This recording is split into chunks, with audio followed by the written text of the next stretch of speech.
streaming. These regions are not so evident in NS2 and NS3 or ID3, which is a clear sign of a less cavitating geometry. So these fluctuating regions are clearly visible on D1 and D2 for both the configurations, but are really big and are occupying also the nozzle region in ID10, which is not happening for ID3. Looking at the pressure distribution along the nozzle, we can state that the average pressure was the same at N1, at N2 almost Devo solo fare una prova. the half, almost the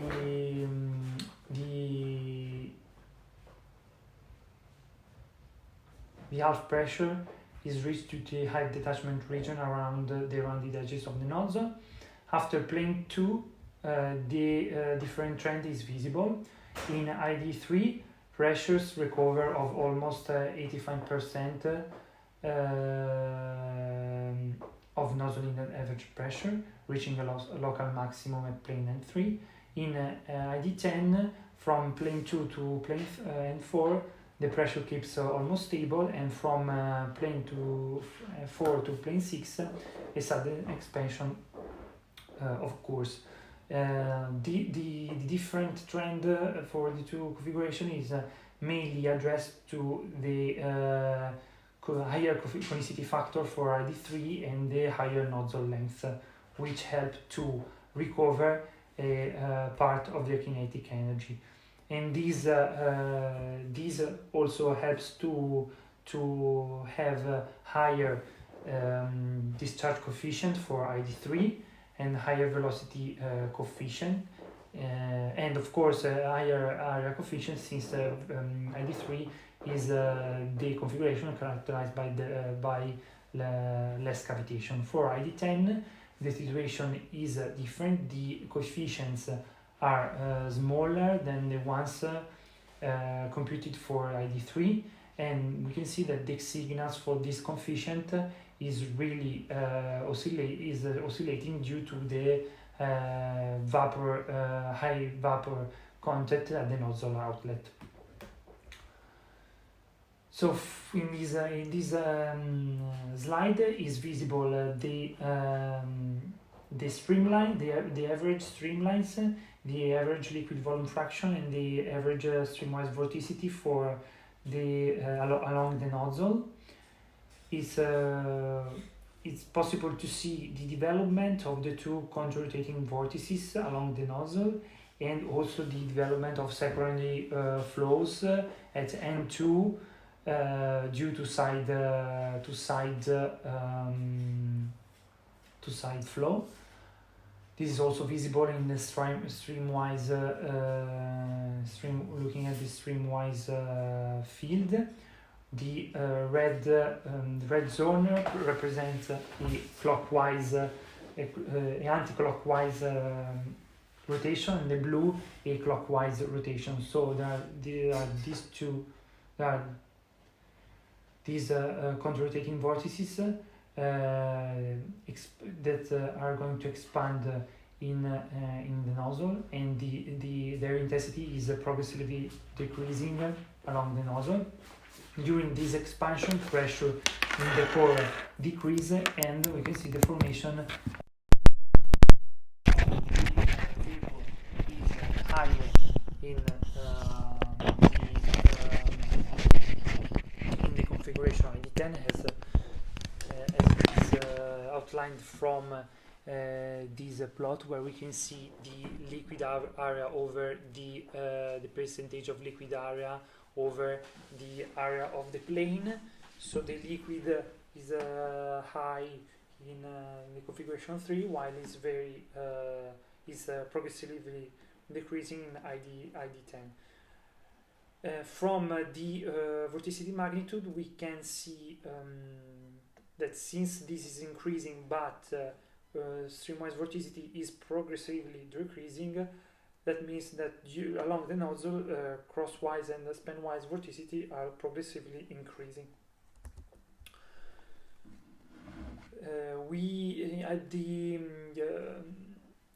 in introduction I said that not only cavitation is important for a good atomization, but also turbulence. So to see if the atomization is efficient, to see the efficiency of the atomization, turbulent kinetic energy can be used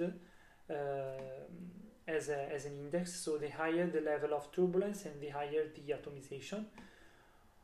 This can be improved usually imposing a deflection. In this case, the deflection is imposed by the upstream bend of the feeding system. And another important thing is to take into account for the atomization efficiency is the axial flow, which is induced by the formation deflection. So for both the configuration are computed the turbulent kinetic resolved turbulent kinetic energy and the subgrid turbulent kinetic energy, and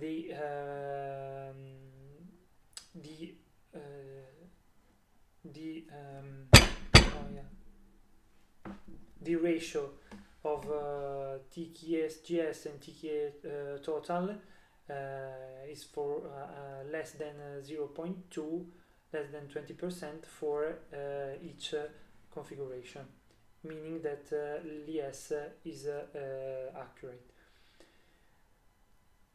Then it's useful to compute two different coefficients starting from TKE and non-axial energy. These two coefficients are built as